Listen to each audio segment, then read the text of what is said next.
Good evening, everyone. Mr. Cassio? Present. Mrs. Fitzpatrick? Present. Mr. Forrest? Present. Mr. Hill? Here. Ms. Moon? Here. Mrs. Paradise? Present. Mrs. Vazel? Present. Vice Chairperson Mr. Morris? Here. Chairperson Mrs. Granato? Here. And Wethersfield High School Student Representative Mr. Jack Breton. Here. All present. Thank you, Ellie. I would like our Academy Think Tank student members, and that's Justin Bianchi, Jackie Snide, Lauren Topons, and Nazanin Zor. Did I get you? I apologize if I was wrong. Would you come on up here and lead us in the Pledge of Allegiance?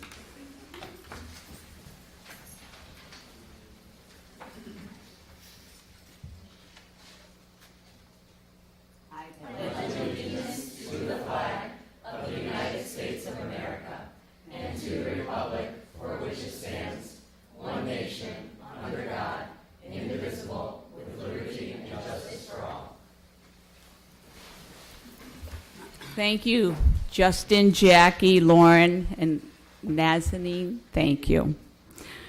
Matthew? I'd like to make a little adjustment to the agenda for today. It's a small one. And I'd like to add an item under 6D, the award of a transportation contract. This is intended to get our transportation in order, and you'll hear more about it when we get to item number 6D, and I make that motion. Second. Okay. Is there any discussion? Okay. All in favor of this agenda change? Aye. Aye. All opposed? Any abstentions? The motion passes. All right. We have student recognition tonight. Mr. Emmett, will you do the introduction? I'd be happy to. This evening will mark the the final board meeting for Jack Breton, our student rep. And certainly you know he has done absolutely wonderful work and has been a great member of this team. I am very, very pleased and proud to announce that Wethersfield High School has selected the next student rep for next school year. And he is Mr. Justin Bianchi. Justin, will you stand up, please?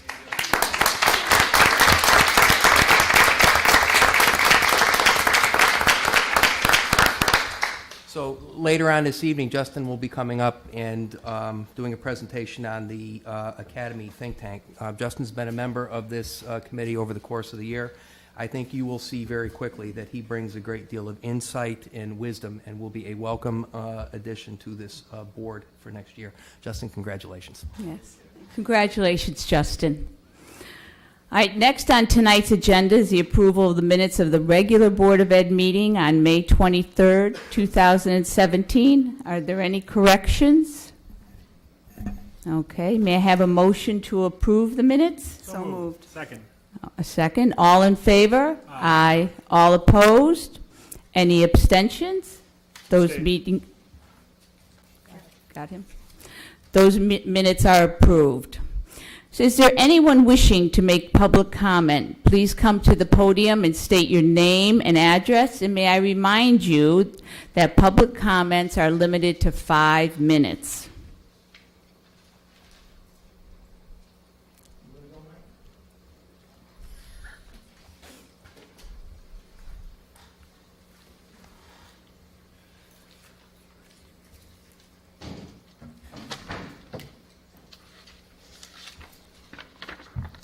My name is Barbara J. Rue. No, that's my daughter. She's the attorney. Oh, I'm speaking for her tonight, so I'm going to be taking her 5 minutes and sharing a letter that she forwarded to me today, and which I believe she forwarded to the town council, to the Board of Education. Barbara Rue, she resides at 79 Main Street, and however this evening I'm speaking for her and reading a letter for the record. This week finds me vacationing with my family in Wellfleet. I would like to express my thanks to the board for its decisions not to cut the budgeted funds for the bus transportation expense for Wethersfield.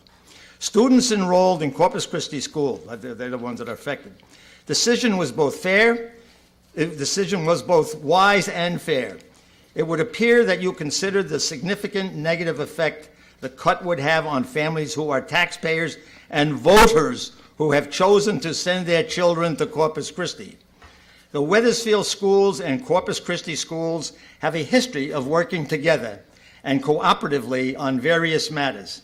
It would be my hope that history would continue. It would be my hope that this board recognizes that the taxpayers and voters who choose to send their children to Corpus Christi are actually providing a financial benefit to the board in that they pay taxes, a significant portion of which goes to the budget.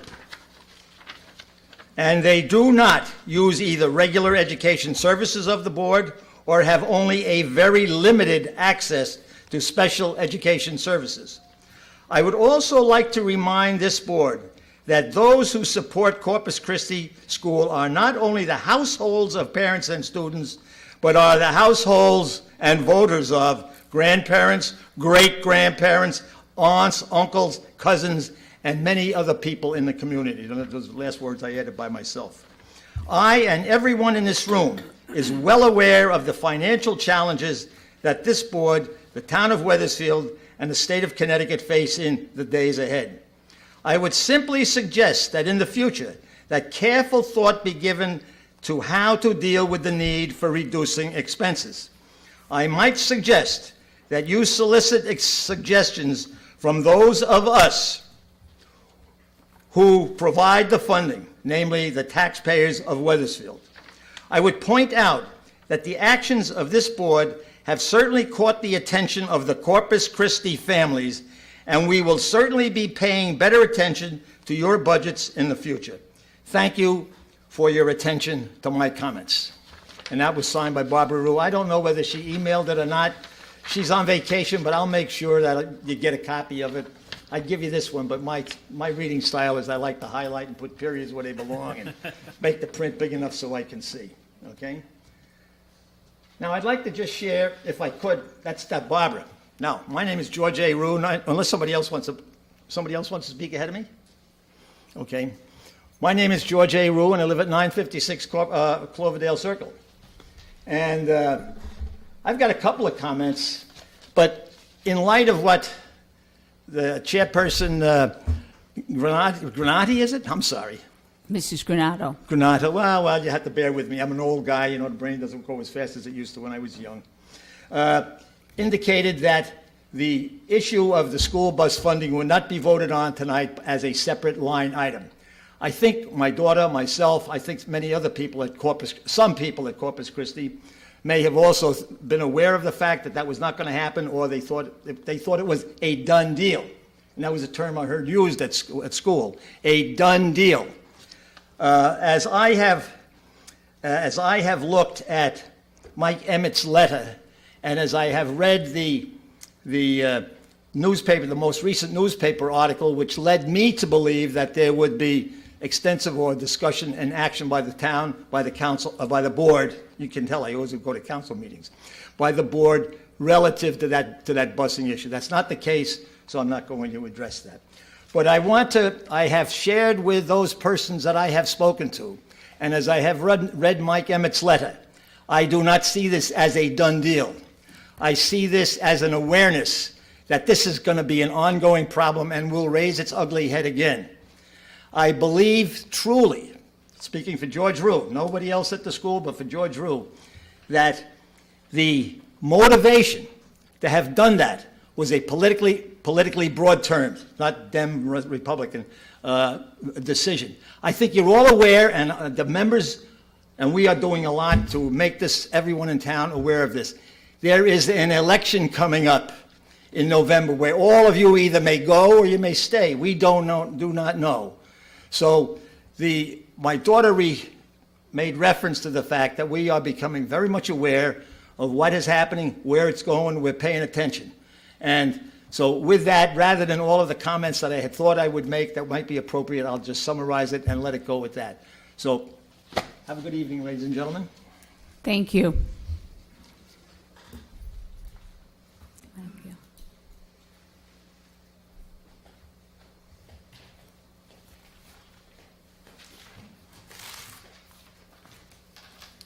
Hi, Gail Stewart, 411 Main Street. I'm here tonight to ask specifically Mr. Emmett about the status of the bids and specifications for the new blocks for the Wethersfield High School town pool. It's my understanding there was a finance meeting last night, but nothing's been submitted to the finance director yet. So I'm wondering what the process is and the time frame, and how the bid process, is pending, how it's working, where are the bids posted, how long they have to be posted, and, what time are we looking at here? Typically, I don't respond to public comment. Board Chair, I defer to you. And that would be okay. Okay, absolutely. Yeah, happy to give you an update on this. I know you most recently emailed me on the 25th of May asking for an update. On the 26th, I responded that we have had a consultant in to look at the space and prepare bid specs. The consultant is reviewing requirements related to the diving board and the pool depth of 10 feet. I can tell you at this point in time, we are not touching the diving board because in the event of touching that diving board at this point in time, because of the fact our pool depth is only 10 feet, we would lose our grandfather status and ultimately lose our diving program. I certainly don't want that.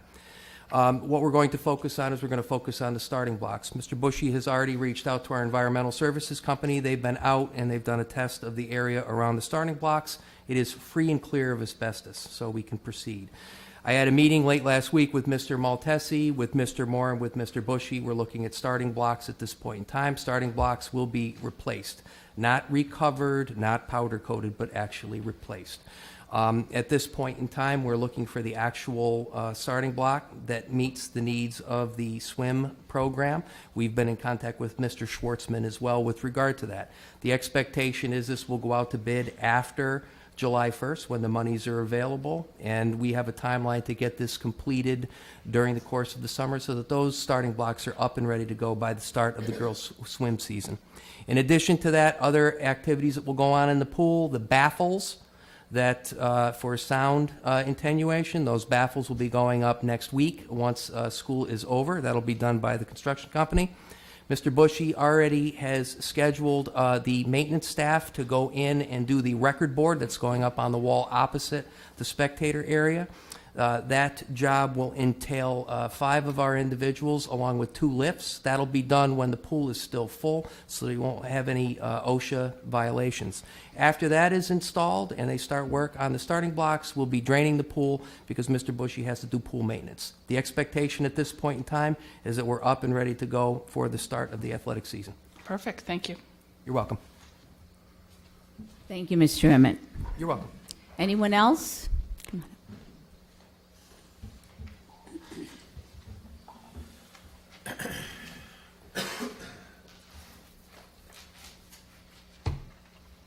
Mike Rell, 57 Broad Street. I come tonight as a town councilman who sat across the negotiating table with many of you guys during the budget season, but more importantly also as a parent, Corpus Christi parent of 2 kids at school there. It's not an easy task being a town leader where you have to rely on state funding that may or may not be coming back into the state or into the town. Being a Board of Ed leader and relying on the town council to provide a number, which we did, of a $500,000 saving. And I appreciate you guys looking into different ways of saving. I also appreciate working with Matt from the finance department, as well as many of you, trying to come up with savings. It is difficult, as George said and as his daughter said, the inevitable cuts coming from Hartford down to the municipalities, obligations that we had never seen before, quite possibly the Teachers Retirement Board or Teachers Retirement Pension, having to deal with that weighed heavily on all of our decisions on what to do. I appreciate you guys looking at the budget through a microscope and seeing where savings can be made. I too read the letter that Mr. Rue had mentioned from Dr. Emmett, and I hope that with new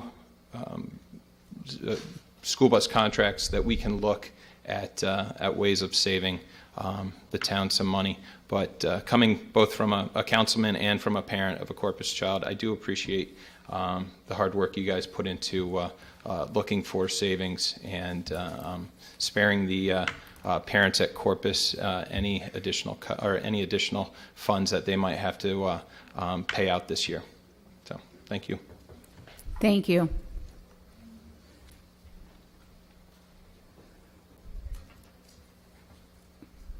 Anyone else?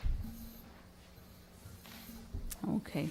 Mr. Emmett, I know you have communication for us tonight. I have a lot to share this evening. Thank you, Mrs. Granado. Good evening, everyone. Just want to give you the reminder, graduation taking place this Friday at 6 p.m. at Wethersfield Cove. We are hoping for an outside graduation. Thank you, Jackie, for praying out there.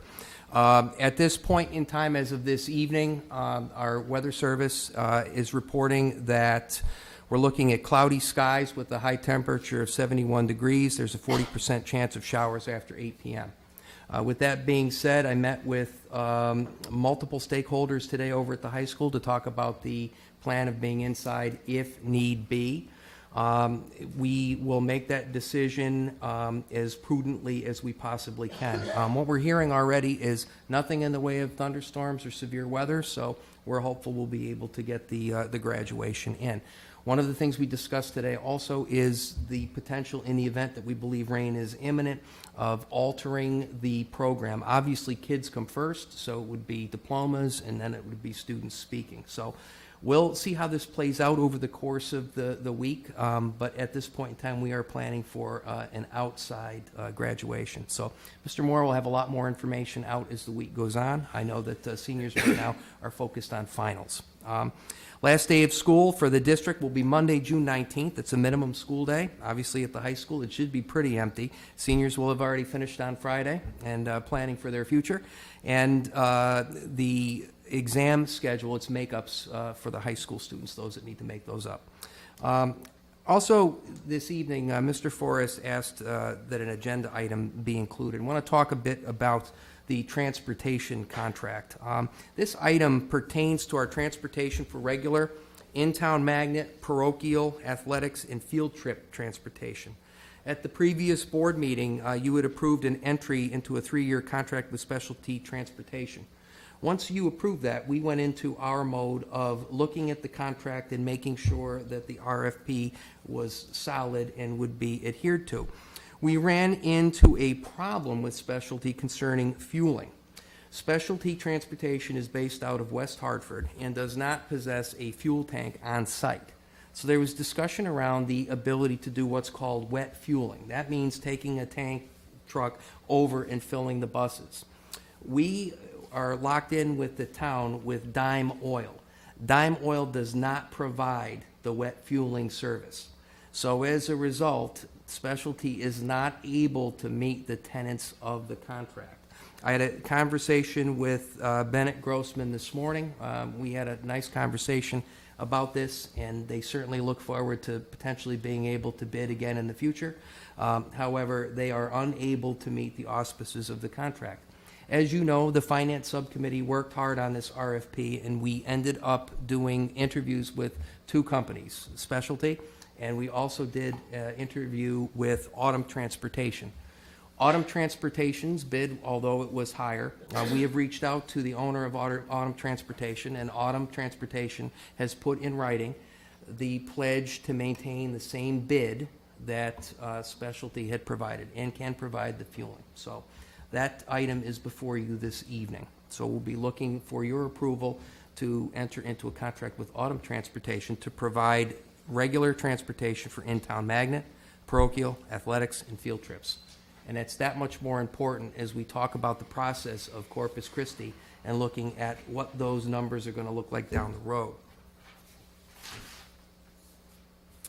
Tonight, the budget comes before you again. This was tabled at the last meeting, and obviously there was quite a bit of discussion around the Corpus Christi reduction for transportation. Please note that that reduction is not included in the current scenario that's before you this evening.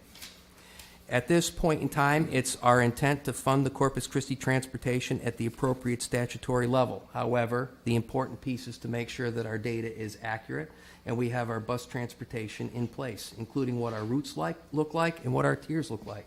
So yes, we'll be having a conversation in the future, and I've made that clear to the administration over at Corpus Christi. But right now, that is not included within the $500,000 reduction. What we'll do is we will look to reach the $500,000 reduction through, obviously, the health insurance, a savings of $207,000. And the swing with regard to Corpus Christi, that was that $141,000 swing, we're going to end up taking that through the attrition, the loss of our supervisor for literacy. That instructional supervisor tendered her letter of resignation on Friday, and she will be leaving us to go to the Fairfield Public Schools. So in lieu of filling that position, we will hold that position in abeyance and have to do more with less at this point. In addition, we're also looking at the reduction to get up to that $141,000 mark. We have a special education teacher that resigned effective last Thursday. That individual will be heading to work for the Hartford Public Schools. That position we will need to fill. However, we expect to fill it at a lower rate, so we should see savings there. And that's where we come in with the $500,000 with savings. I also want to make it very clear in understanding the process here. We are still waiting. We're waiting for the state. We're waiting for the town. And in the event that the state does not fund us adequately and the town has to come back and request additional funds be cut, we're going to have to come back to the table again. We have additional scenarios for both $1 million and $1.5 million. Right now, this evening, we're also going to rescind the non-renewals. The idea of rescinding the non-renewals is an effort not to lose staff members who are pursuing positions elsewhere. So you asked the question, what will happen in the event that we have to go to $1 million or $1.5 million?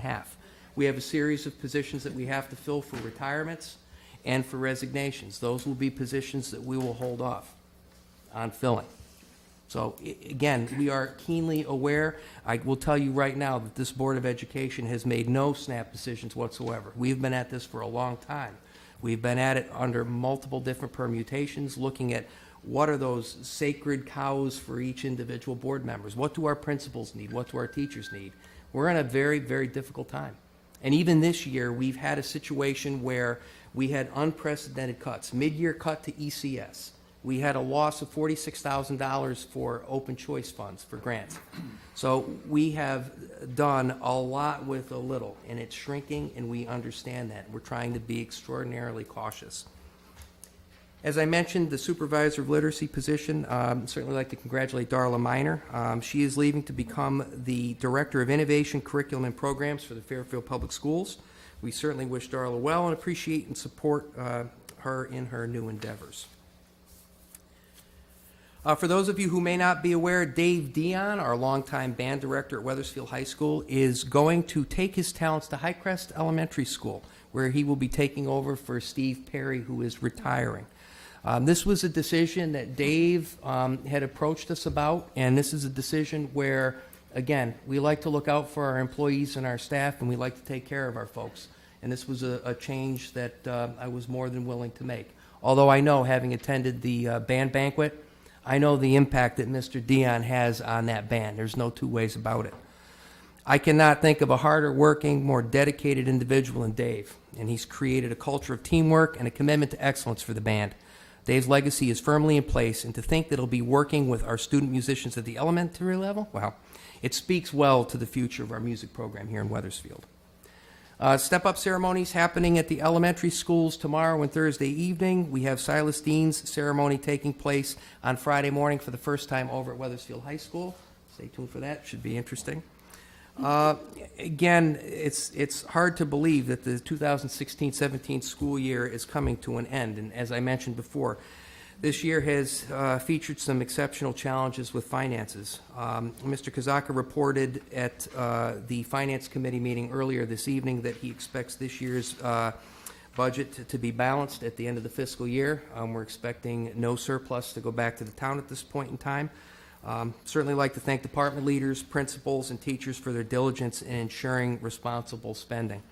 The budget freeze in January certainly was an important piece of that. Out at the schools, Siobhan O'Connor, our incoming principal at Highcrest, spent the day at Highcrest yesterday. Got to meet students, staff, and last evening got to meet parents as well.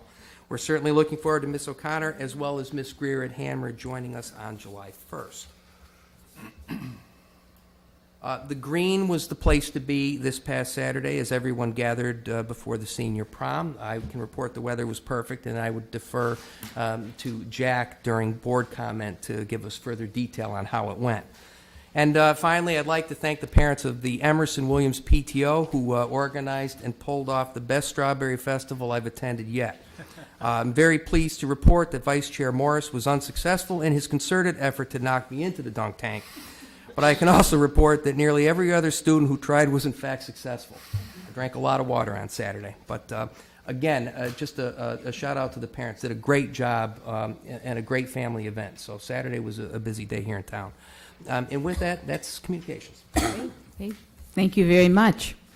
Okay, next on tonight's agenda are our action items. John Cassio, can you please read motion 6A? Absolutely. Recommended motion, move that the Wethersfield Board of Education cancel their regular meeting scheduled for June 27th, 2017. Second. Okay, any discussion? All right, all in favor? Aye. All opposed? Any abstentions? And that motion passes. John Morris, would you please read motion 6B? Move that the Wethersfield Board of Education rescind the action taken on April 25th, 2017 regarding the non-renewal notices of the following 67 non-tenured teachers. And I get to read every one, don't I? You do, sir. Okay. ID 906194, 905564, 906126, 906179, 906180, 906182, 906-183, 906-184, 906-185, 906-186, 906-188, 906-196, 906-156, 906-016, 906-124, 906-032, 906-083, 906-084, 906-086, 906-090, 906-093, 906-094, 906-097, 906-100, 906-104, 906-058, 906-045, 905-5960, 905-863, 905-985, 906-001, 906-002, 906-007, 906-015, 906-022, 906-025, 906-110, 906-009, 905-675, 906-169, 906-171, 906-175, 906-187, 906-190, 906-192, 906-193, 906-199, 906-201, 905-979, 906-146, 905-967, 905-965, 906-085, 906-087, 906-098, 906-099, 905-660, 905-893, 905-894, 905-907, 905-912, 905-914, 905-915, 905-917, 905-926, 905-927, and 906-335, and no more. Thank you, Second. John. Second. Is there any discussion? John? Yeah, I think there might have been just a misnumber. No, there was. To find out which one. I do have it. It's 905-960. You said 905-5960. You have to repeat the whole list then.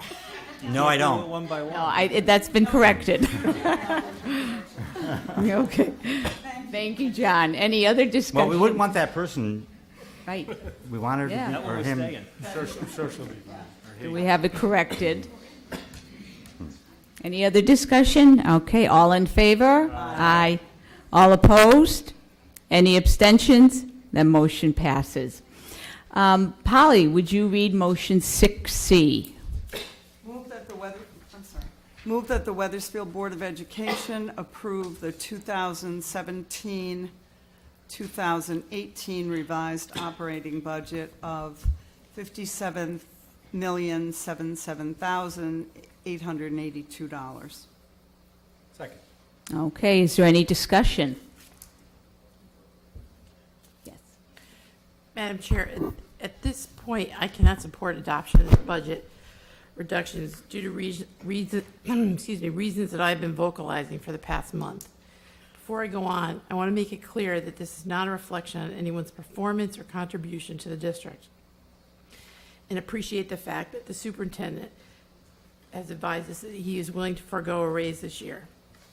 But we have been required to cut our budget by $500,000. During our discussions over the past month, there were several, if not more, positions identified to be laid off, but luckily we were able to avoid that now through attrition. I still have felt that it's important that central office administrators not represented by unions take a wage freeze. During this economic crisis that the state is facing, many of our residents are not seeing increases in their salaries. And in fact, a number of them are experiencing loss of jobs. State employees, which have a huge percentage that live in this town of Wethersfield, over the next 3 years are currently looking at a 3-year wage freeze, increased contributions that will actually result in reductions in their wages.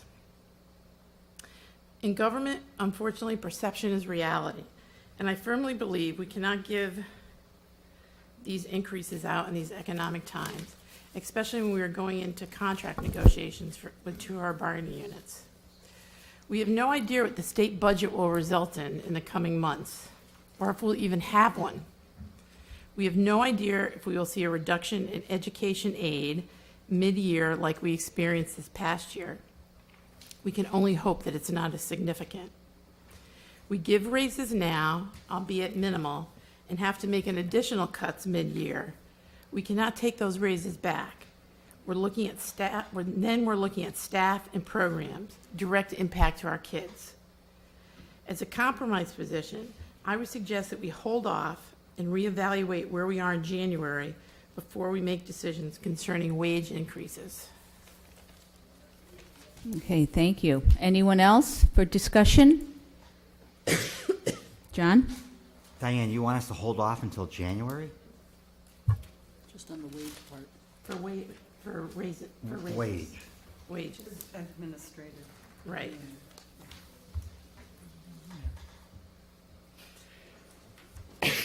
Anyone else?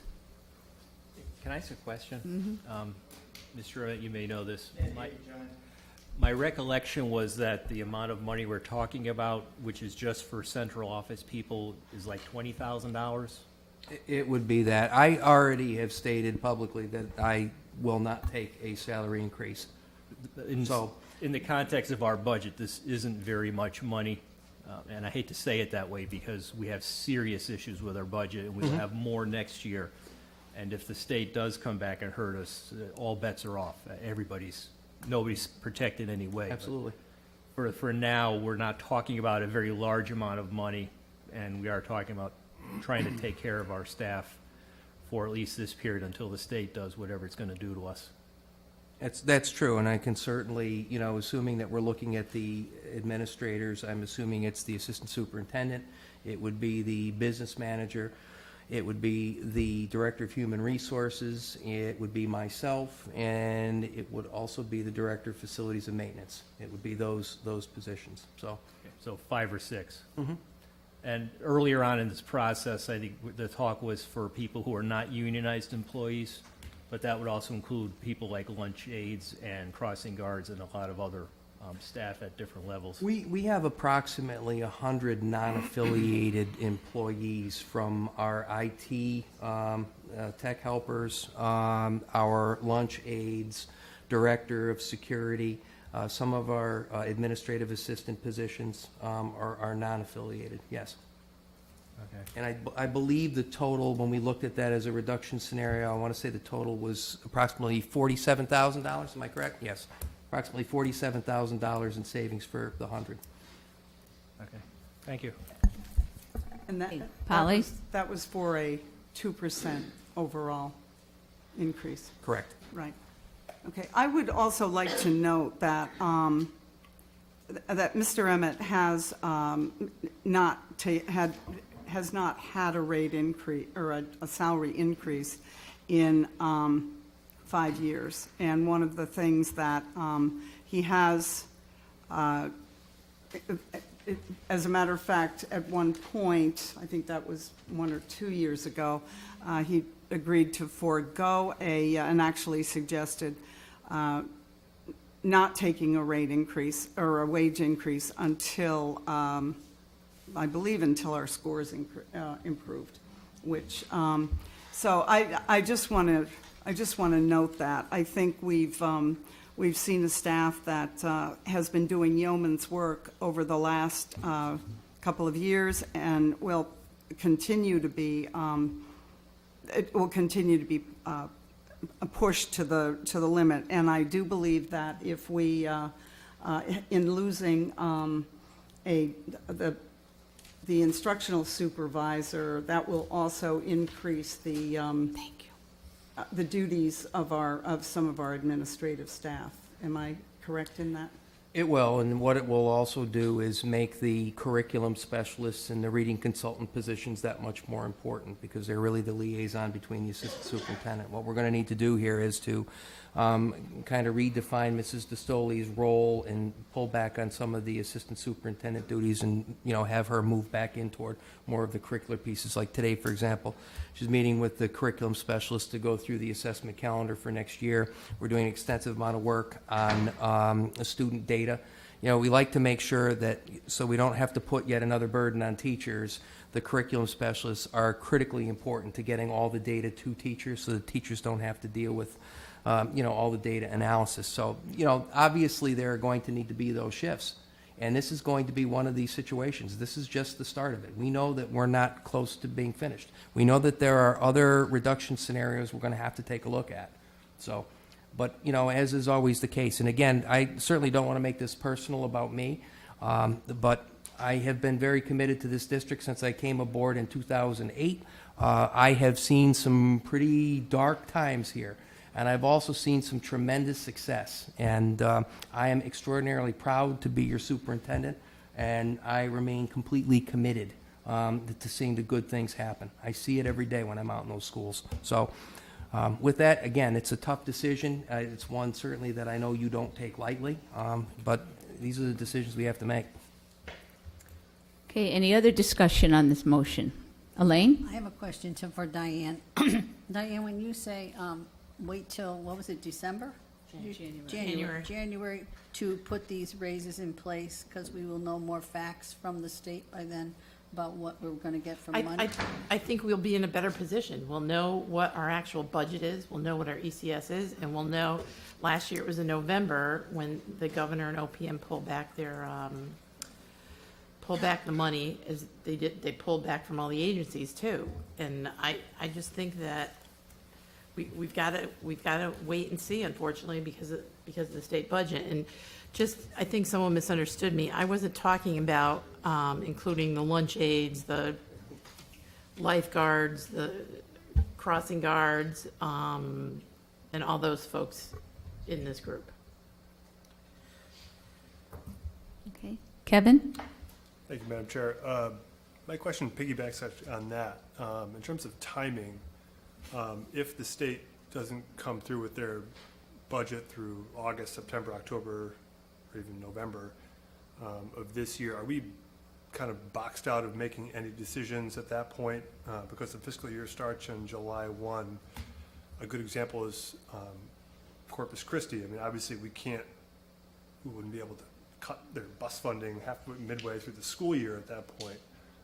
So are there any decisions that we would need to make now in terms of funding? That's a tough question to answer at this point in time. Right now, we can base it on where we're at, and where we're at is we've got an allocation from town council that's a $500,000 reduction in what we had requested. We've gone through the painstaking process of looking at multiple different scenarios. We certainly, the reality is I'd like to be wholly funded. I like to be thinking about some of the initiatives that we look to get in terms of additional special ed help, additional ELL help. In those areas with regard to those initiatives, one of the ways I've been adamant about the desperate need for an ELL teacher. One of the ways we're looking at doing that is we have attrition with our tutors. We're going to take the tutor money and we're going to look to get the teacher that way. I can't rely on the state or the town to continue to provide the money. We have to look for other ways. We're talking about the process of developing an education foundation here in Wethersfield. This district is near and dear to the hearts of many, and we have to look for other ways to find savings. There's no two ways about it. So right now, where we're at, we have an allocation from council. We've come up with the $500,000 reduction that hurts. I'm not going to say it doesn't. But the reality of it is, I see at this point in time we need to move forward. I am appreciative of the fact that we're rescinding the non-renewals. Again, we may have additional resignations where we reduce through attrition. I also am keenly aware of the fact that you all are adamant about maintaining low class sizes. That'll be another one of those pieces that we will deal with over the course of the summer, where we see kids coming in and kids going out. So we'll be mindful of that. So, to answer your question, I don't see at this point in time how we're going to be able to hold off and wait. I think we need to make the decision. And then, obviously, as we mentioned at our Finance Committee meeting, potentially, if we have reductions, it's time for budget workshops again. We're going to have to get together this summer, come back in, and look at those scenarios that are there and prioritize. Obviously, we don't want to do what hurts kids in programs.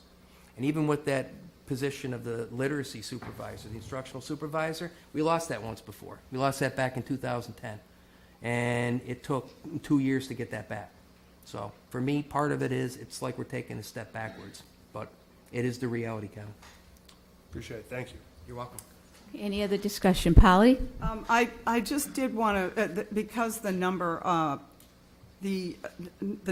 of 47,000 had been had been talked about. One of the things that I would point out is that, if my memory serves me correctly, that the first of all, just putting into perspective that I think that Diane does agree that 90 some individuals who are unaffiliated with unions, that that is not included in what her comments are about. Is that's true? For us to either 1%, the savings for a 1% increase for our administrators would be roughly $5,000 and change. At a 2%, I believe it's only, or not, and I don't, as John said, I don't want to say only, but we'd be looking at, for a 2% raise, roughly $10,000. So that puts it in a little bit more into perspective. As far as that is concerned, just so that we understand that. Okay. Anyone else for discussion? Okay. All in favor? Aye. All opposed? Nay. Any abstentions? The motion passes. Okay, let's have Matt Force. Would you read recommended motion 6D? Sure thing, Madam Chair. Move that the Wethersfield Board of Education approve a 3-year contract for in-town regular education, in-town special education, in-town magnet, in-town parochial, athletic, late bus, summer bus, and field trip transportation services to autumn transportation commencing on July 1st, 2017. Okay. Second. Okay, is there any discussion? Polly? I would just like to point out that, first of all, to thank the business administration and our business manager, and also Mr. Emmett, for following this through as diligently as you did. And the big thing is that I just want to point out that number one, those of us who were involved with the interviews of the bidders, I think we all felt comfortable with both bidders, both autumn and specialty. The most important thing, I think it basically came down to, was the fact that specialty was able to produce a better price for us as far as what they would charge. And I would like to also say that I think it was I think it's important that we know that Autumn did come back at the request, when they were contacted again, and so they have come back so that their pricing will be the same. And hopefully, they will be able to provide us with some better and more accommodating transportation for our athletics and our other events, so that can be helpful even as far as the board's expenses for our own busing. So I think we'll be looking at using our buses for athletic events and that type of thing. So we may very well be able to realize some good savings and also efficiency from them. So I just wanted to make those points. Thank you. Anyone else? Kevin? Just a quick question. Are we locked into like a set annual fee or price with them, or if we change any of our busing practices, will we be able to realize any savings? What we'll look to do right up front, Kevin, is to examine all the routes, both all of our own routes as well as the parochial routes, and look for savings there in terms of the number of buses we need. So once we vet this contract and we make sure everything is, all I's are dotted and T's are crossed, we'll meet with the company and we'll sit down and we'll go through the routes, and we'll develop routes that are efficient without being too lengthy. I think one of the things we're going to have a conversation about also is this door-to-door transportation with kindergarten. Back in the day when we were doing half-day kindergarten, that was a normal run. Now, I had Hanmer at the beginning of the year. We had one run that had like 23 stops. And we had parents complaining because there were so many stops, it was impossible to get the kids to school on time. So we'll be looking at those efficiencies right up front. Obviously, with our diesel, we've locked in with our diesel already. Autumn is clear where specialty could not make the fueling issue work. Ownership at Autumn says that they can, in fact, make it work. I think the other thing that's going to be important as we delve into this and do the analysis and set the routes up this summer, from my perspective, is making sure I keep parents informed of what's going on. I will be the first to tell you it's my expectation that there will be growing pains as you have a new company coming in, so there's going to need to be patience. I'm also thrilled to know that we have a commitment within this RFP for new buses, and I have the expectation that I won't see Wethersfield buses in East Hampton or Portland or Middletown. So that's my expectation at this point in time. So the contract is pretty well spelled out, and as you know, our commitment, any way we can try and increase efficiency, we'll do that over the life of the contract. Thank you. Okay, anyone else for discussion? Okay, all in favor? Aye. All opposed? Any abstentions? And that motion passes. Okay, at tonight's meeting, we have a presentation of the think tank for an academy model. Sally? Good evening, everybody. If I could have the committee join me up front. Hello, everyone. So as the screen's coming down, and we're getting ready for our presentation, on behalf of the Academy Model Think Tank Committee, I'm here to introduce the presentation. So I want to first of all thank the members of the committee for their dedication, their valuable time, and their inspirational thinking. I can say that I always looked forward to our discussions and brainstorming about how to provide personalized learning and work-based learning opportunities for students in Wethersfield. It was really an enjoyable committee, so thank you, everybody. So today, let me introduce we'd like to refer our tank members, our think tank members. So we have many of our members represented tonight. We have board members Bobby Granado and John Morris. Business and community leaders, we have Paul Montanari, the mayor, Kenny Lesser, Annie Dillon.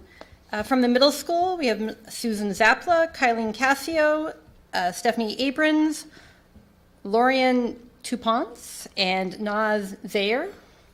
From central office, Mr. Emmett and myself. And from the high school, Mr. Moore, Mr. John Martin, Justin Bianchi, and Jackie Snide. So I want to talk a little bit about the why. So you're asking yourself, what is an academy think tank? I've heard that a few times this year. So that exact question is why we're here tonight. The committee was created after our board chair, Bobby Granado, attended a community breakfast in Newington with Ken Lesser, where she first learned about the academy model. This committee that we decided would be made up of diverse stakeholders, and we've also added students, so thank you, Mr. Lesser, for that recommendation, was created to really explore, discuss, and research the academy model, and also brainstorm or investigate 3 important essential questions. So let me first start by showing a short video that helps to explain the why we formed this committee.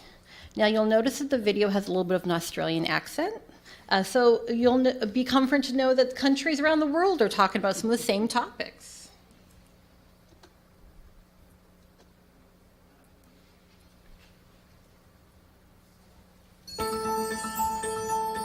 We wanted to talk about 21st century education. We are living through an educational revolution. The pace of change is staggering. Schools, regions, entire countries are turning education on its head and redefining the experiences of students and of teachers. The impact is felt by millions of children and their families around the world. Let's consider for a moment the world in which they live. A world with so much knowledge it's hard to grasp. People are creating 2,000 new websites every hour. They are uploading 35 hours of video every minute and watching 2 billion YouTube videos every day. By the time they leave school, teenagers average nearly 1,000 Facebook friends. They connect with people thousands of miles away as if they were in the same room. They consume, produce, and communicate information in previously unimaginable ways. They truly are the children of a globalized world. And where are they heading as they grow up? To a hyper-connected world with more people and fewer resources. A busy and competitive world full of uncertainties. A workforce that is more mobile and better qualified than ever before. And careers that span multiple jobs, positions and skill sets, some of which haven't been invented yet. In response, education leaders are making big changes, building 21st century skills, using enabling technologies, and personalising learning to engage students in diverse and creative ways. In South Korea, schools are switching to digital textbooks so students can study anytime and anywhere, with online hours recognised as school attendance. In Denmark, students are using the internet while taking exams. They can access any site they like, even Facebook, as long as they don't message each other or use email. In the USA, ultra-personalised learning approaches allow students to create their own individual schedules. Their interests and performance are logged daily to generate playlists of learning options, with teachers' time freed up to mentor and supervise students. Learning can happen anywhere and everywhere. That's why some Australian schools are email. In the USA, ultra-personalised learning approaches are... So we're going to stop it right there. So the world around us is changing, as evidenced by some of the things we've talked about: self-driving cars, virtual reality programming, and the prolific influence of social media. I would actually think some of the data that we shared in the video was probably outdated. Careers are changing. And so how do we prepare students for the future if we aren't even sure what the future might look like? In 2013, the U.S. Department of Labor reported that 65% of today's school children will eventually be employed in jobs that have yet to be created. It's a pretty amazing quote. So with that, the Academy think tank, I'm frozen here, focused our conversation around 3 essential questions. And while there was only 3 essential questions, we had a really diverse discussion that all linked back to these. How do we increase career awareness and exploration for our students at a younger age? Seniors in high school, juniors in high school is too late. How do we increase the teaching and demonstration of soft skills or 21st century skills, so important for an adaptable workforce? And how do we engage the community and businesses in the educational process? So tonight's presentation is designed to provide a small window into our discussions and our debate, and some recommendations for next year, as related to these three essential questions on the screen. So different members of our committee will share briefly one topic that they found was compelling and important during the year of our larger discussion. So with this, I will turn it over to Justin to talk about the next slide. Good evening. As part of our committee research, we visited John Wallace Middle School in Newington, Connecticut. They have an aerospace academy, and we are located in Aerospace Alley, so there are a bunch of different companies and businesses who focus on aerospace and build parts for planes, things like that. So they have an extended day academy model. So they essentially have all of their general education classes during the normal school day, and then they go to their STEM classes in the academy classroom at the end of their day. So their academy is modeled like an aircraft hangar, so they have real hands-on experiences with actual conditions that they would be working in a hangar, and I thought that was very cool. Mr. Martin? Good evening.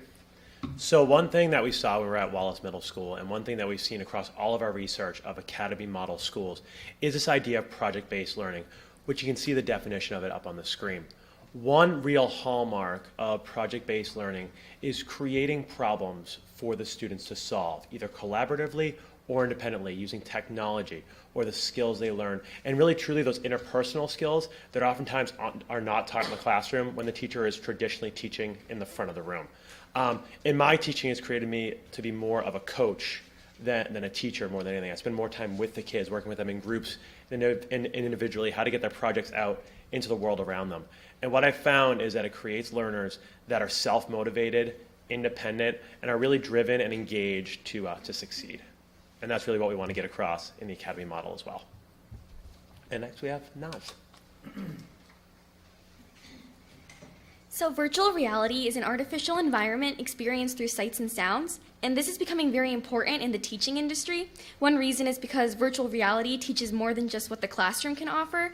When learning in class, that is only one layer of teaching, but with virtual reality, students can feel like they've left the classroom. Everything will be learned firsthand and will fit the needs and ideas of a student.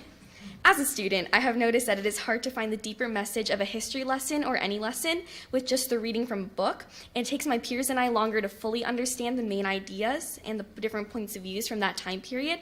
With virtual reality as a guide to help teaching, empathy can also be created since it will be like stepping into one's shoes. Virtual reality will make learning easier for students and will help them in the long run as well. And now we have Jacqueline.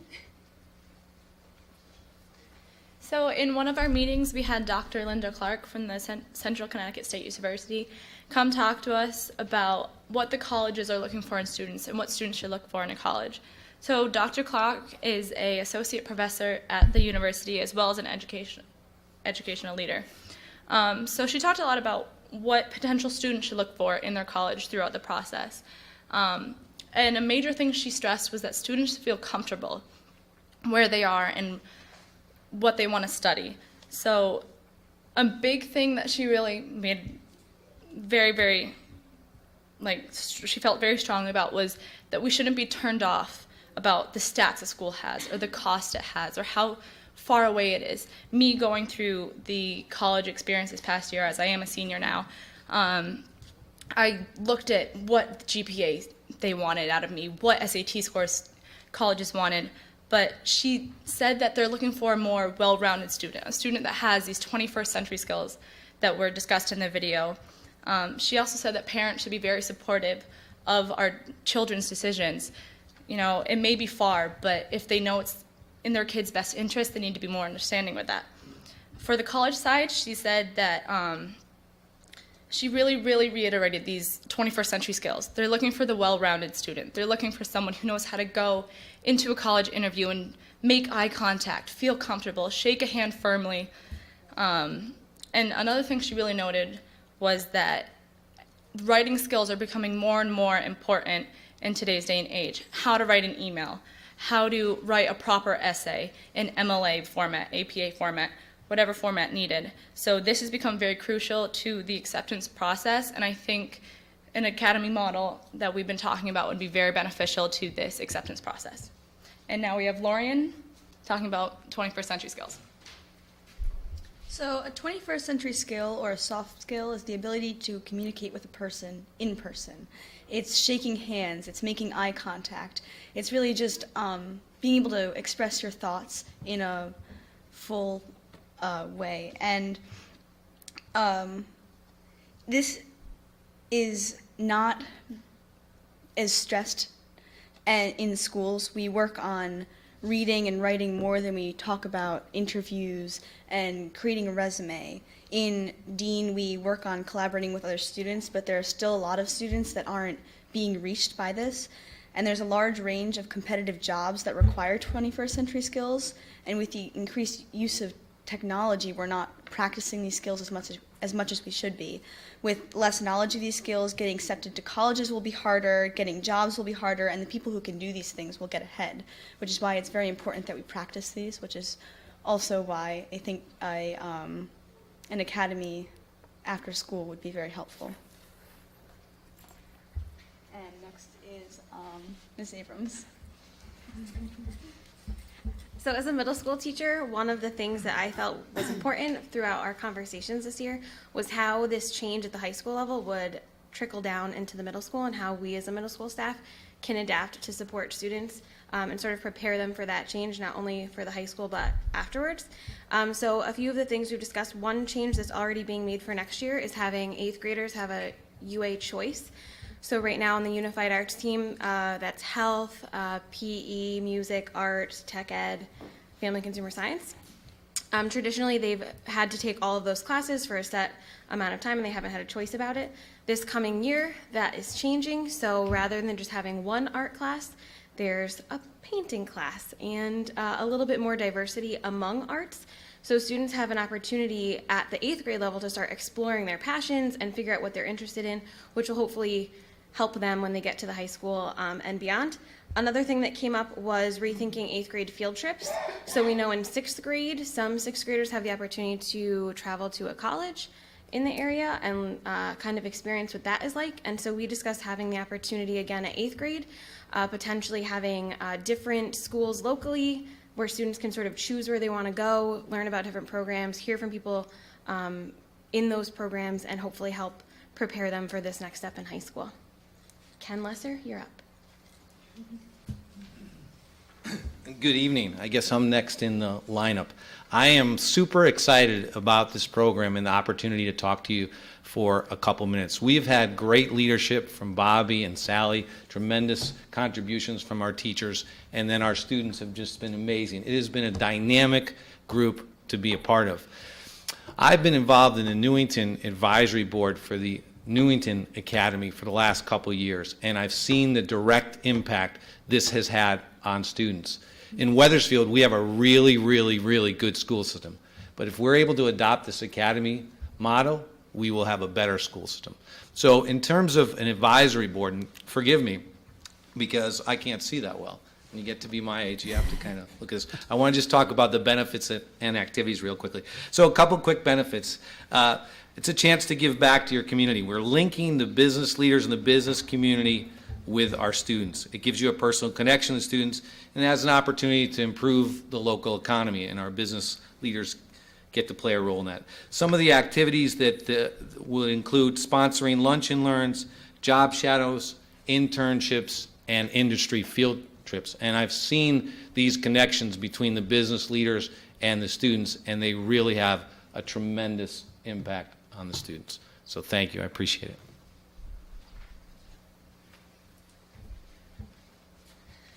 So So in your Friday packet, we have our full report that you received on Friday. Thank you for Jackie and Justin for really doing the lion's share of writing that report.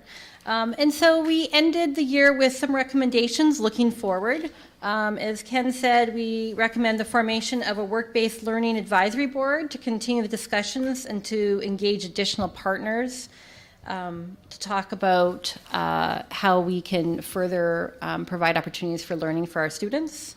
The advisory board would also explore alternative funding sources for staff members to implement more work-based learning opportunities for students. And we also agreed that there was a lot of start of this work within our district already, a lot of opportunities. There is some project-based learning. We had a virtual reality bus come to visit the middle school that I missed, but I heard was really amazing. And so we've already started talking and doing some of this work. And so we want to celebrate some of the things and this emphasis in the school system, but also to continue talking about ways that we can integrate college and career readiness skills into the core curriculum in all areas. So before we entertain any questions, I'd like to thank all the committee members, but especially our 4 students, as Ken said. Their perspective was important, and they demonstrated confidence and maturity beyond their years. They were comfortable sharing their thoughts and ideas with the entire group. And a special congratulations to Jackie, as she's graduating this week and off to Eastern. Super proud of her, as she's going to be a future social studies teacher. And she's told us that she's also going to continue working on this board remotely. We'll Skype her in or whatever program we're going to use and have her continue active within this group. So with that said, I'd open up to any questions that you might have for the committee. I have one, actually. The middle school students. I had the opportunity to go to the virtual reality. I'd like to hear your opinion on it. What did you think of it? Did you go through? You didn't get to go through? Okay. Oh, so you missed it too? What did you think? I went. It was really cool. Being able to look at these objects that come off the screen. You can dissect them. We took apart atoms. You can take apart bugs and animals and planets and stars. And it was really cool to be able to have it come off the screen, because everything's very, it's very one-dimensional and it's there. But when it's 3D, it's coming out at you. It's a much more interesting way to learn. Mm-hmm. So I thought that was pretty cool. Thanks. Great. Anyone else with questions? Polly? Yeah, I have a question on this. Is this there were, I think it was Mrs. Vassal and I also went over and to the Wallace Middle School and had the opportunity to watch this program in play, and it really was, it was so exciting, and it was fun to go and see the kids and the staff so engaged and that type of thing. But my question is, would we be able to, or have you talked about sharing this type of program and its focuses with other schools, as far as a shared type of a project to not only defer our costs, but also to integrate it a little bit as far as the sharing of towns? Mr. Emmett, do you want to talk about regionalization a little bit, or do you want to take that question? Well, obviously, we're looking at the opportunities for regionalization. We're dealing, obviously, with the difficulty in the budget. I know my colleague over in Newington, their academy model almost didn't make it, and they had some health reserves that they're utilizing to make it happen. One of the things that we have to look at as we move forward is, what do we have that Newington or Berlin or Rocky Hill don't have? What do they have that we don't? And I think, take an example, the Wethersfield Transition Academy. There's a perfect example of, we have a service that we can provide other districts that don't have it. It's revenue producing for us, and it works. So I think, moving toward the future, it's something we're going to have to look at, and we've had those conversations already. I like the Newington model. I think the one thing for me in terms of going to the meetings, my one frustration is I worry about it not getting to enough kids. It tends to be a little bit, kind of specialized, and for me, I'm always looking the maximum number of kids. And of course, there is the issue of, how do you fund it, but we'll deal with that. And I do think regionalization is going to be a continuing conversation we're going to need to have. Okay, thank you. Okay. Anyone else? Oh, I'd like to make a comment on it. I've absolutely loved this think tank. The conversations, the guests, the videos were inspiring, and it's all about 21st century education. How do we get these young people ready for their careers?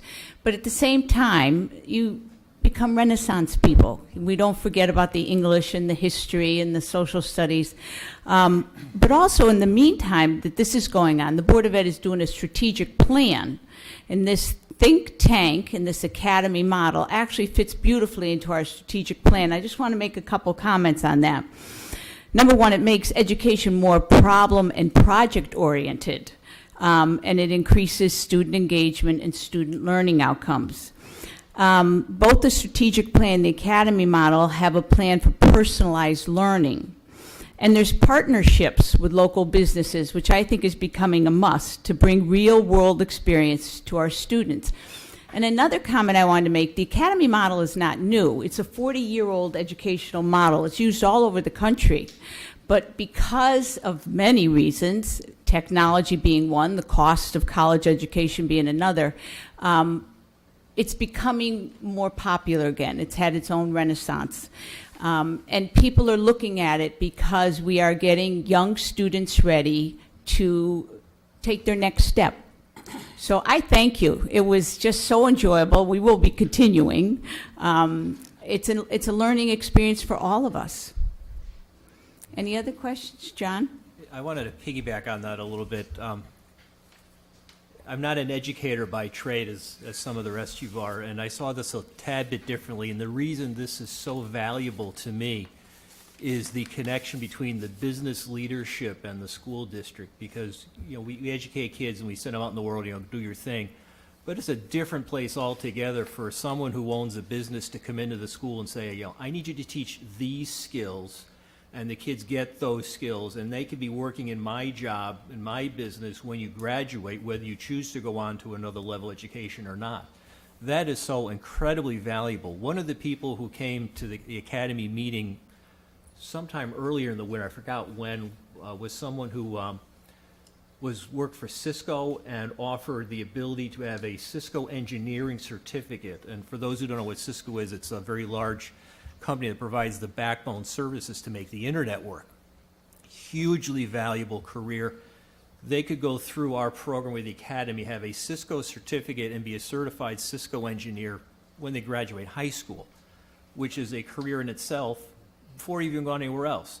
That connection to me is even more valuable than the work experience part or the seeing what real life is like or all the rest of that stuff. To me, the business connection is so unbelievably invaluable. That would make it worth this entire program by itself. Any other, Jack? Yeah, so I just wanted to say that I've actually attended the Greater Hartford Academy of Math and Science, which is a half-day program of the Academy of Aerospace and Engineering up in Windsor, Connecticut for the past 4 years. And it's been a great experience, and a lot of your presentation reminded me a lot of the aspects of the school, namely, the STEM learning and the way that you can really choose what your path is, choose the classes you're going to take, the very specialized classes. And I definitely can say one thing about it is that it is what you make of it, and it's you can really excel at a program like this. You can really take it, you can really get very specialized. You can be doing things that no other high schooler is doing anywhere around you. And it definitely, we have internship programs, business connections with the engineering companies around Windsor. I've done an internship at Harvard Hospital. We've had Barnes Aerospace, Pratt & Whitney come in and talk to us. And I think that these connections are great. And I think that they're definitely something that we should try to do in Wethersfield, because I think that there's so many students that would benefit from it. And, with the project-based learning, I definitely agree that's a very, very beneficial thing. And I know the capstone project is kind of an example of that. I know that's being implemented, but I think that's a very, very good thing as well. So yeah, overall, I think it's a great idea, and there's a great presentation.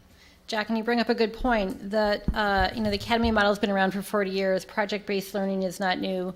Project-based learning actually started in Napa Valley, where we had a lot of Silicon Valley, where you had a lot of businesses that were saying you're graduating students that don't have all the skills that we would like, as you said, John. And so having that conversation about how we can better prepare students for the future careers. I think the hard part now is what are some of those future careers? We can't only imagine. And so I think our committee can continue to look at what other school districts are doing. Newington was gracious to have us visit several times. We've learned a lot.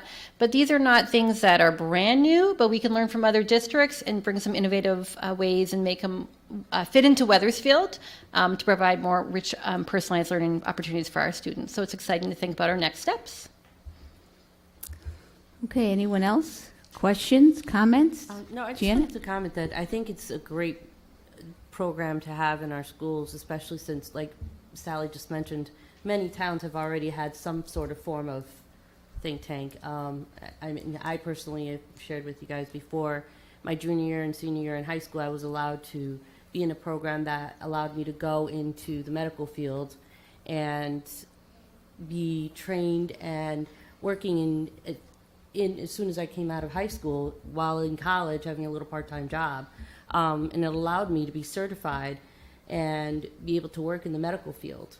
So it's great if you can piggyback on a company or a business, a small business that will work with students, maybe a handful of students, 5, 10, 12 students, depending on the size of the company, to work with them. So if we can reach out to the businesses we have in town, this would be an asset for us all. One thing we did all agree on, though, we didn't like the lottery system. This is for all. This is for all students. This is not, a few here, a few there. This is for everybody. Any other comments, questions? Okay. Thank you very much. Thank you, everyone.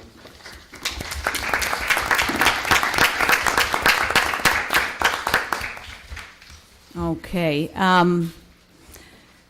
We'll move on to our Board of Ed meetings that have been held. I do believe the School Project Building Committee was canceled. Right? It was There canceled. was no quorum available last night. Okay. And then we have WEC, the Wethersfield Early Childhood Collaborative. Matthew? Sure. As briefly as possible, but a lot of the things that I've been talking about or I've been informing you about have come to fruition in a very good way for WEC. So all of those preliminary programs that we talked about, and they're bubbling up and they're getting ready, and now they're implemented. So here's a quick update of the implementation, which is all positive and good news. They created this thing called a baby shower. They did a collaborative amongst many towns, and they got families to come together early, like right when the child is born. They had about 15 Wethersfield families there to ensure that they were getting the resources that were needed so that when they enter kindergarten, they're ready to go, right at birth. Baby shower. Pre-K summer program. As we've been talking about, kids that are coming into kindergarten, we're finding a higher and a higher percentage in Wethersfield have not been part of any type of, I'll say, formalized schooling. But I say that lightly, of course. Pre-K programs. So far, just identified, incoming class, 50 families, Wethersfield. Think about that. That's more than an entire elementary school, no prior schooling. So, we're going to fix it.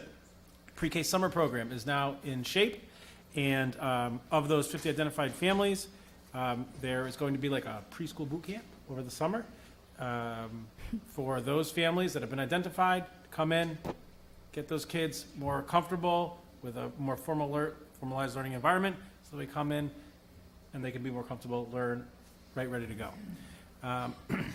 Book donation, tons of books donated. And donated and then distributed to Wethersfield families that have, let's say, more of like a higher risk for English language learning. Get them to start reading, parents and family to get started reading English language books, again, to improve reading proficiency at a young age. Ken Lesser, who was just here but left, but I will give him super kudos, along with the Mayor's Charity Ball, for all the people that went. Obviously, it was for charity. A portion of that goes to preschool scholarships, and they're looking at they're going to give you the official number, somewhere between $5,000 and $10,000 raised. They raise money for other things, but for preschool scholarships. Again, getting the kids ready when they hit kindergarten to get into all these fabulous academies. There was the annual meeting, not exciting, so I'm skipping it. And lastly, website and Facebook as it relates to the new online virtual family center is up and running, and there has been there were some hits initially, and then when it hit Facebook, we started sharing. Within the first weekend, there were 1,100 views on the website. So general encouragement to, of course, share the WEC website for the new family center, and that clearly people are looking at it and getting the information they need as they access the resources to make everybody successful. I went as fast as I could. That was great. Thank you, Matt. You're welcome. Okay, meetings held. Oh, no, I'm sorry. We have a Finance and Information Management Committee. Polly? You wouldn't want to miss that. Wouldn't want to forget that. We met prior to this meeting, and we did review the our situation for the presently for this school year, which is winding up in, or fiscal year, which is winding up in a couple of weeks. And I just wanted to mention, I think the biggest thing here is that for this past several months, almost from the beginning of in the fall, we were running a pretty large deficit, and I am really pleased to look at the numbers. And as Mr. Emmett pointed out, we do expect, at this particular point, we're at 33,188 as a deficit. At 3,100. I'm sorry, 3,100. We found $88 somewhere. You said 33,000. Oh, I meant 3,188. I'm really That was the board sorry. salaries we gave up. Yeah, okay. Well, we were at I took a raise. several hundred thousand, but anyway. Should we read So that I'm, again? and we do expect that, we've been told that we do expect to be able to balance out our budget by the end of the year. And what I think is really important is that this, these savings, or this attacking of the deficit, really came about because of we did find $365,000 in savings total, but it did come through deferring maintenance projects. There are technology holdbacks. We had to postpone a replacement of some textbooks, and also there was generally a freeze on the purchase of supplies over that period of time. So it has been, while it may not be obvious to, as far as the pain is concerned, to the students, hopefully, the idea was to tighten things up, and I know the staff has, in very many cases, had to make do with a lot less. And the other, the other issue was that I believe one of the issues that had come up was the Catone, was the redoing of Catone Field. And as we had mentioned before, we there has been an escrow account that the board had, and so the funds have been transferred. I think roughly $17,000 has been transferred back to the town.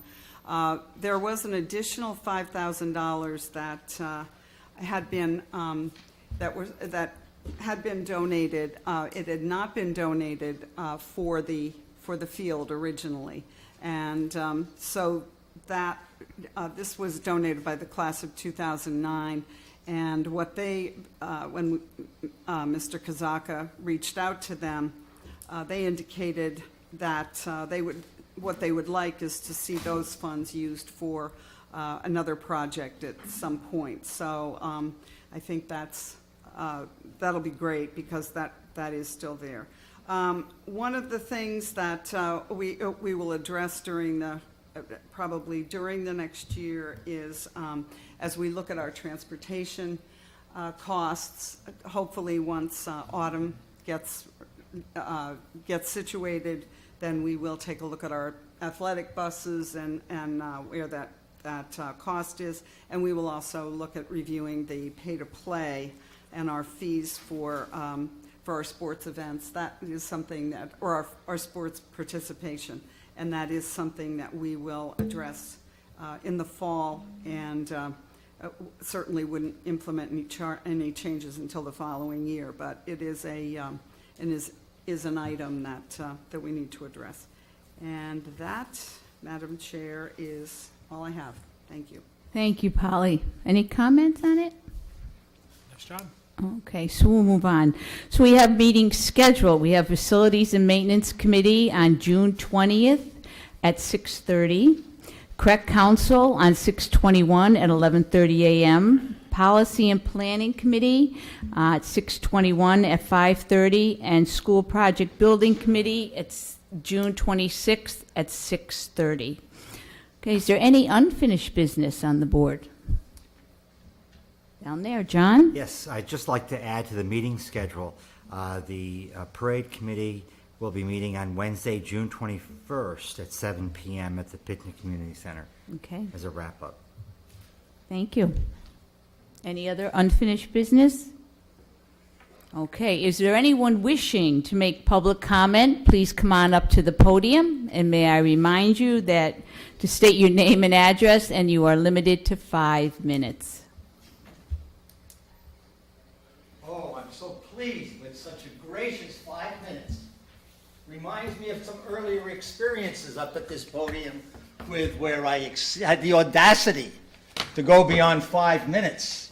As a citizen and a taxpayer in this town, I don't look kindly on that kind of thinking or the continual reaffirming of that. One of the things you all know I'm pretty old. And one of the reasons I think I'm old is because I'm active. I try to keep that brain of mine going. And boy, one of the big stimuli is to be able to go to council meetings and come to board meetings and put my 2 cents in as a citizen. Whether you listen or not, that's another problem. A couple of just random thoughts that came up tonight. To Diane, don't feel bad because nobody voted with you. I think the most important point that Diane raised was not the fact that the money is small, it's small. It's referred to as, part of the trivial many and not the important few. But the fact is, perception is reality.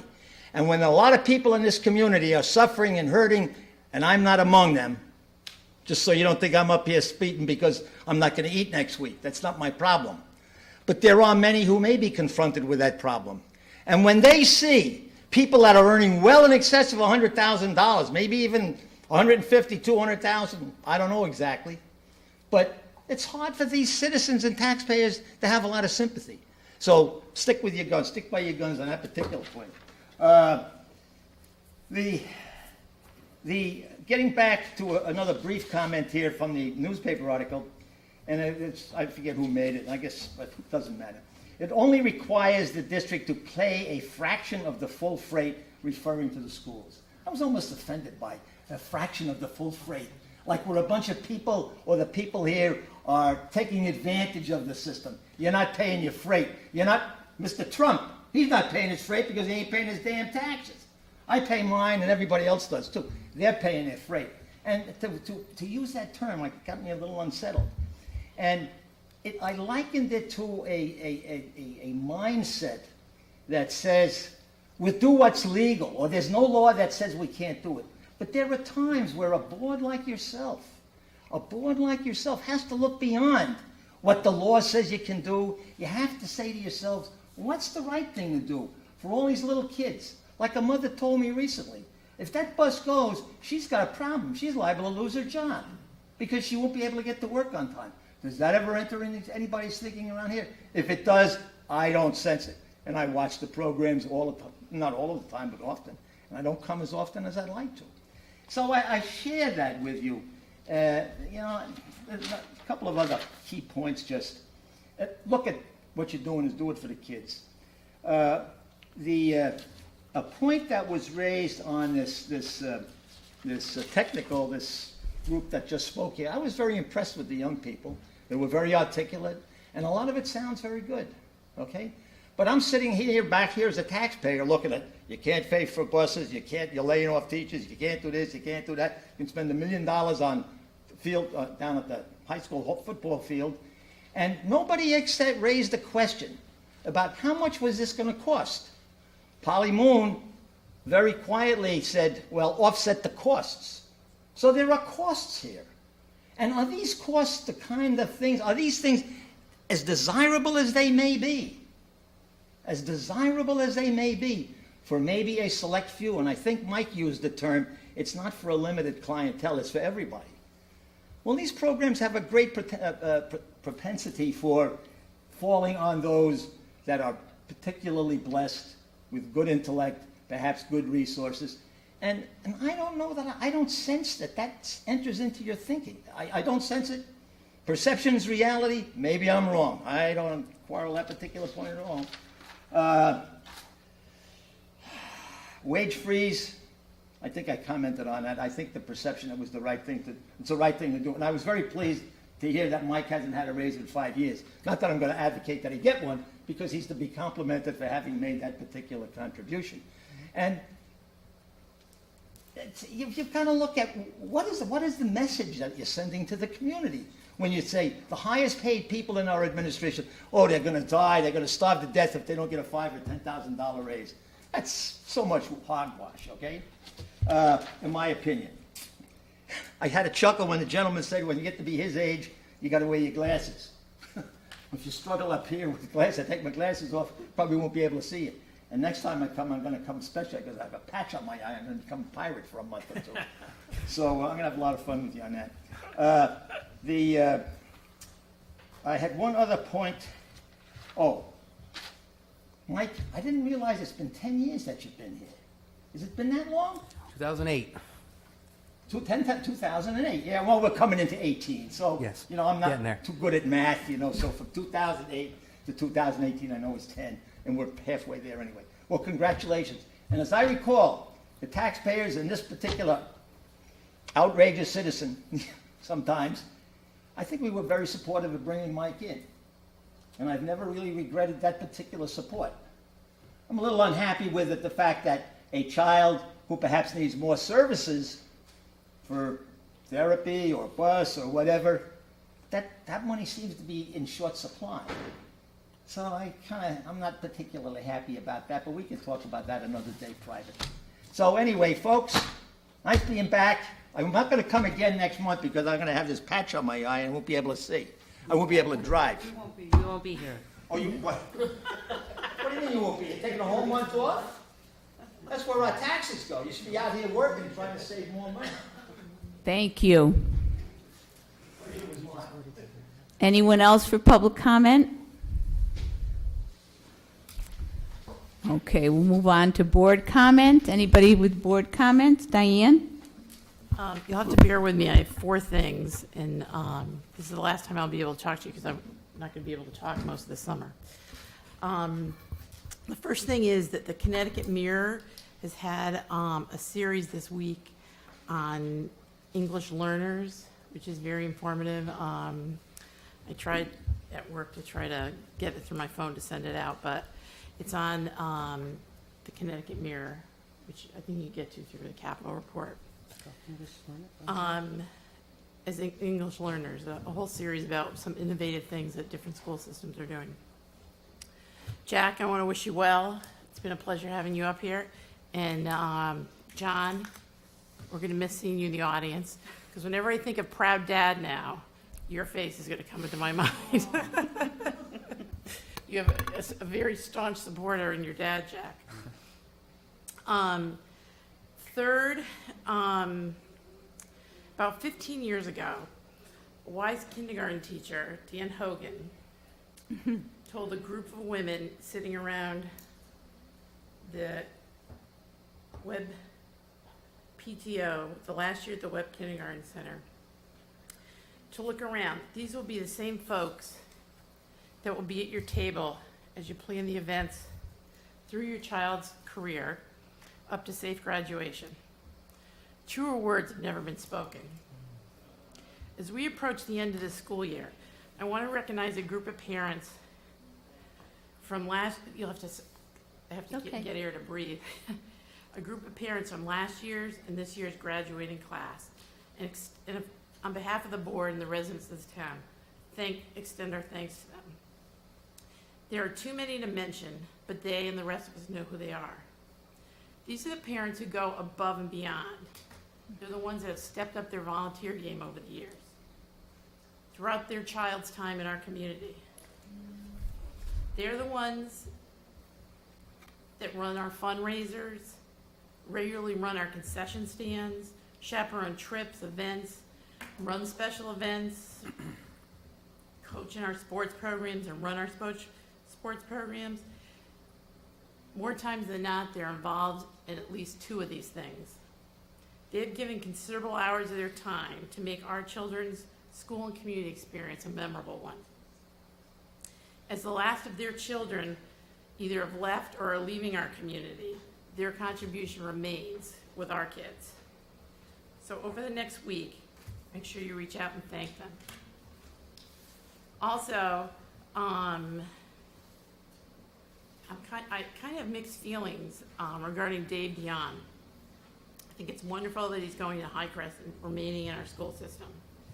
I've had the pleasure to be involved in the high school band program for the past 5 years, and I've developed a relationship with Dave and seen firsthand the impact that he's made on kids' lives. I'm sure Jack and Dallas are in the audience. Jackie Snide was here, also a band, soon-to-be band alumni, I guess. I've had the opportunity to spend long weekends traveling with him and his merry bunch of students. I've never seen a greater group of kids. They would follow that man to the end of the earth. But he also has cultivated and developed scores of young adults contributing, being involved. And it's very telling when you go to the band banquet, as Mike and Bobby, you went last year, what these kids are doing with their lives. It's incredible the amount of kids that are going into STEM programs, into music programs. So he has really made an impact on the school system as the band director. I'm excited for him because he will be cultivating the next generation of marching band members. But it will be a loss to the high school, and I hope whoever replaces him is going to have big shoes to fill. Thank you, Diane. Anyone else for board Chair. comment? Oh, I'm sorry, Janet? I just wanted to mention that I saw the letter for the census come out for preschool age parents to complete. It came to the mail. I didn't really read it, obviously, because I don't have any preschool age kids. But since it went out to the homes, a lot of people may inadvertently think it's junk mail and not really read it. Is there any push to be put in the newspaper or to get the information out to get people to realize it's not junk mail? It's very important information. That was one concern I had because, like I said, I really didn't read it, and because I know I don't have a preschooler, but most parents don't really read it anyway because it look a little bit like junk mail. So I'd just like to make sure that the public knows we need that information. It's very important. I needed to touch on Mr. Dave Dion. It's funny because I wrote down in my notes we have big shoes to fill here. Diane just said the same thing, but and it's unfortunate he's not here to hear all the wonderful accolades that we're saying about him, but he is educated in both my daughters for the last 6 years, one for 4 years and one for 2 years. And he's also educated my husband and myself. Not being familiar at all with band, not knowing too much about instruments, how to read music notes. He's also educated parents. So speaking for myself and my husband, we have a total fond appreciation for what it entails to be in band and marching band. It's a daunting work, and I just cannot. I have such an appreciation for it, and I wish that if I was back in high school, I was taking marching band and band. And he will be missed, and glad he's staying within our school system. And big shoes will have to be filled with him. And my family and I wish him the best. And we hope that we have someone just as strong as Mr. Dion. And I know he's indicated that he will help the process along. It's actually, I was shocked when I found out. My daughter, came home from school and called me. You're not going to believe this. And I reached out to Madam Chair. She was the first one I reached out to. And I said, is this true? And so with that being said, I do wish him the very best because he's made a profound impact for the last 6 years in our house. And in a good way, actually, So thank you, Mr. Dion. That's it. Thank you. That's wonderful to hear. Anyone else comments? Matthew? Matthew. Okay. Two things. The first is I'm interested in Ms. Vassal's discussion about that the census might have appeared. He's making. My question wasn't a question. I was listening to Ms. Vassal's comments about the junk mail census, or it wasn't junk mail census that may have looked like junk mail. And I think that should be taken to heart. And Mike, I'd ask that you take a look at that. I mean, certainly, it's not very difficult. I think when I get anything official from the town, it's very clear. There's a seal on the side. The same should be true for the Board of Education. And that if there's certainly some thoughts that if we're going to spend the time, money, effort, or an organization is on our behalf, that it look official and be official. So. Matthew, I don't know what survey you're talking about here. It came from the board? Oh, I'm so sorry. It said that they were requiring or requesting that parents inform the town and let us know if you have any preschoolers age in your household. Okay. I'm so sorry. I wish I had saved the letter, but after I read it, I actually did throw it away. No problem. Was it something that came from WEC? I don't All right, think Jenny, I could you didn't see please- WEC on it. I'm Okay, sorry. could I you will please, say. do you have it? She junked it. I think I threw it away. It looked like junk Recycle mail, was right? last week. I'm sorry. Sally, could we follow up It with was WEC? so Yeah. important, Janet. I'm I didn't sorry. hear anything from WEC. No, Yeah, it wasn't sure. about the birthday Sure, party. sure. It specifically asked if there were any preschool age children in the house to complete it, what age they are when they were born, and so forth. Okay. And I remember doing it for my kids when they were young. And then it said, please do not send in if you do not have any preschool age students. So obviously, I read the end and I threw it away. Okay, gotcha. Yeah, right. Okay. So at least you read it. I read it and I put it in recycle, but my only concern was I want the public to make sure that it's important they get us that info, right. not to We'll throw follow it away. up on that one. Not to throw it away, we really just want that info. Read your junk mail. And I guess I would. And recycle. Yes, which I did.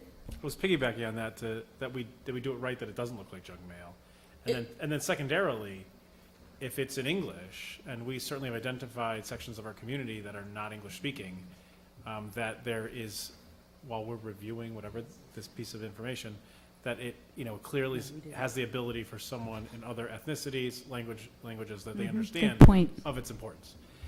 The second thing is I'm going to make a request from this seat to the superintendent that over the summer, during our weekly updates, that we get an updated class size numbers. This is something that obviously I think that this board has a lot of interest in. I certainly do as well. And if there's any adjustments, we need to know them as they're happening. And I would impress upon the superintendent that we probably look, I'm going to say in the beginning of August, and if we need to make adjustments as a board, or maybe even the end of July, that we have that information, that we understand what the scenarios are, and that this board has the ability to make an adjustment before school starts. I mean, this is my 4th year on the board. Every summer, some summers we are behind the 8 ball because we're trying to make adjustments either after school starts or at the moment of. And it's June. We're remembering it now as a board, as an administration. Let's be on top of that as the summer rolls along, that we can make some good decisions in the beginning of August so that we can set ourselves up for success and not have basically, school crisis for a certain classes that have 26, 27. Usually those numbers are where we get a little bit, sometimes 25, a little bit concerned. I've already had 4 groups of parents come up to me. I was at the Strawberry Festival and going around the schools in orientation that are already concerned because they're hearing numbers of some large sizes in pockets, of course, like they always are. So they're already talking about that. I'm sharing the concern. As a board member, I'm concerned. I think as a board, we're concerned. I'd like the open dialogue, and I would request, if possible, the weekly update packet to have the updated numbers as to the current status of our class size. Thank you. Anyone else? John? Thank you, Bobby. Also want to wish Dave well on his new adventure at Highcrest. He'll probably do just a fantastic job there as he's doing at the high school.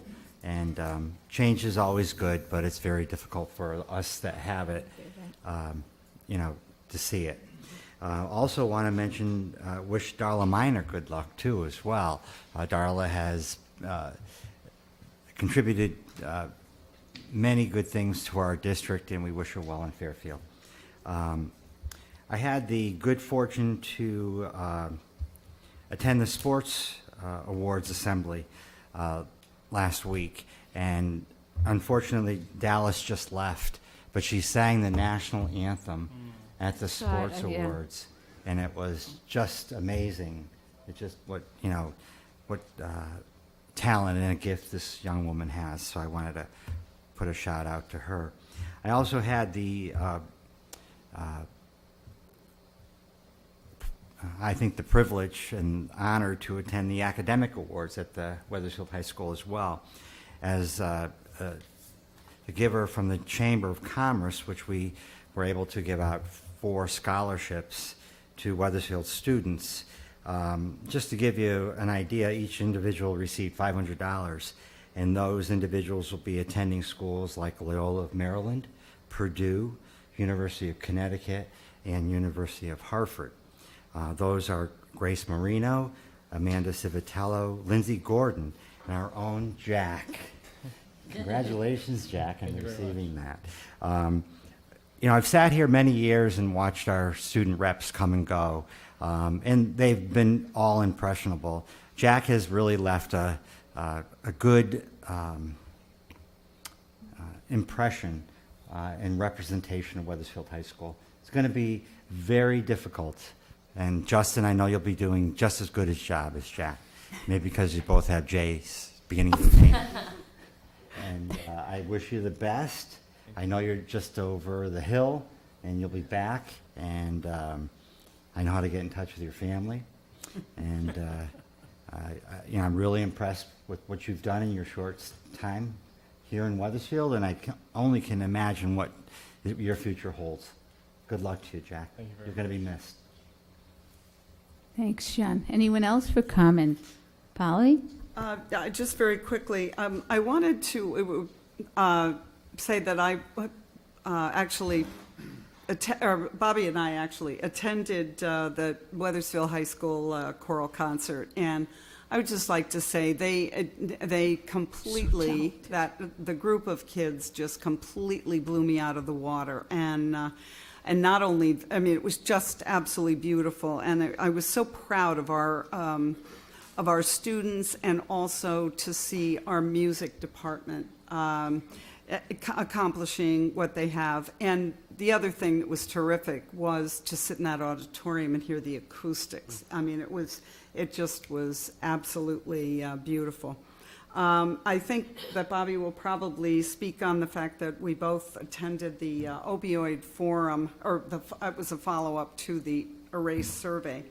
And I just wanted to, last thing, mention, first of all, Jack, it's been great fun to see you, and everywhere I go in the school or on the school grounds, I see Jack, so I'm going to miss his presence. But I am delighted to know that Justin will be joining us next year, because again, I run into Justin all the time. So this, we'll be getting really good, timely reports back, and that's wonderful.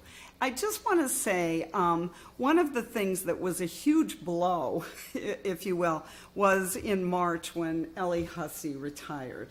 And we all were kind of concerned or just, a little bit unsure as far as could she be replaced, which obviously no one, we can't say that she's been replaced, but I will say that I've enjoyed so much working with Deb Murphy, and I just want to pass on to you, sir, that she's done a really good job of jumping in and being, being very helpful where we needed to be. And it really, at least to me, has appeared seamless. So I appreciate that very much. So thank you. Okay, anyone else? I have a few things, and first I want to thank John Cassio for all his efforts in organizing our town's Memorial Day Parade. And if you go to these things, you really think you're on some show. It's just a blast. So if you were at the viewing stand that day, you were treated to his historic and sometimes humorous comments and praise for all the groups as they marched. So thank you, John. A lot of details. On Wednesday, May 24th, I was pleased to be asked to attend and speak at our town's Dollars for Scholars. Another part of Wethersfield that truly represents the spirit of a small town that works and gives so much towards the success of its students. So on behalf of the Wethersfield Board of Ed, I again thank everyone involved in Dollars for Scholars. A comment on our budget. This board has spent countless hours working on this 2017-18 school budget, and we recently reduced the budget by $500,000 and truly hope that that's the final number. There were issues that came up, and compromise was the word that was so often brought up in budget conversations, and it helped us reach a final number. The board had no preconceived discriminatory focus. Our goal was to do what was best for the students in a very challenging economic time. And also caring for our young people, the Central Connecticut Health District held meetings, Polly just mentioned, last week addressing the opioid crisis. It was a stakeholders forum follow-up. The 3 meetings we attended, Paul attended them too, were on prevention, response, and treatment. The meetings were most informative, and the follow-throughs will be on the board's agenda this summer. These meetings will continue also through the summer in search for solutions to a very serious issue. And then on a very high note, this Friday, as most citizens know, is the Wethersfield High School graduation at Cove Park at 6:30. And this truly is a celebration of academic achievement for our town, and we invite everyone to attend. So if there's no more board comments, we do need to hear from Jack for his one last time. But Jack, I too want to thank you. It was great to get to know you. You are a very talented individual, and I wish you the best of luck in your future. Thank you very much. So yeah, at the end of the year, I think that everyone, all the seniors and other students enjoyed the Wethersfield High School prom. Senior prom, it was a great experience, as Mr. Emmett discussed earlier, at the AquaTurf. Great venue. It was a blast for everyone that attended, and seeing everyone on the green before, taking pictures. I mean, I know I even saw an article or a article online in the Hartford Courant. There was, pictures of our, my fellow friends and students in there. So yeah, it was a great time. I would just like to take this opportunity to thank the board for giving me this amazing opportunity to represent my my fellow peers in a setting like this. It's been such a great experience, and I cannot think of any other opportunity that would be like this. And as to one last thing, I know that with the budget, there are people that are unhappy with it. I know that, and I know that it is hard. And however, me being totally disconnected with it, it's not something that I'm involved in. However, what I can say is that there is no greater care for this Board of Education than the students. And I can see that from being a student for the past 12 years. I can see that every day at the high school. And I can see that just being in the town of Wethersfield. So I think that when, debate goes on about this and we're discussing it, I think that we should really keep that in mind, that this Board of Education and everyone who works on the budget does indeed care about the students. And there's not one doubt in my mind that that will be the case for the future. And Justin, I wish you good luck in the future, and I know you'll do amazing. Thank you, Jack. Thank you. Okay, may I have a motion to adjourn this meeting? So moved. Second. All right, all those in favor? Aye. All opposed? Any abstentions? This meeting is adjourned. Thank you, everyone, and good night.